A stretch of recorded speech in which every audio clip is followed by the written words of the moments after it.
କୁହନ୍ତୁ ଡାଡ୍, କଣ ପାଇଁ ଆପଣ ମାଉସୀଙ୍କ କଥାର ପଡ଼ି ଏଭଳି ଏକ ନିଷ୍ପତ୍ତି ନେଉଛନ୍ତି? କୁହନ୍ତୁ ଡାଡ୍, କୁହନ୍ତୁ। କୁହନ୍ତୁ ଡାଡ୍, କୁହନ୍ତୁ କାହିଁକି ଆପଣ ଏଭଳି ଗୋଟେ ନିଷ୍ପତ୍ତି ନେଲେ? କୁହନ୍ତୁ ଅଙ୍କଲ୍, କୁହନ୍ତୁ। କୁହନ୍ତୁ ଡାଡ୍, କୁହନ୍ତୁ।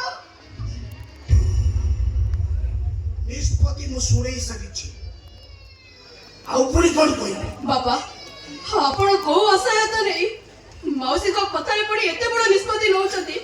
ପ୍ରଥମେ ଘଟଣାଟା ତ କୁହନ୍ତୁ। ବାବୁ, ଆପଣ କଣ କହିଲେ? ଏ ଝାଞ୍ଚ ଚାକରାଣୀ ନୁହେଁ, ଆପଣଙ୍କର ବୋହୂ। ହେ ଭଗବାନ, କି ଅପରାଧ କରିଛି ମୁଁ?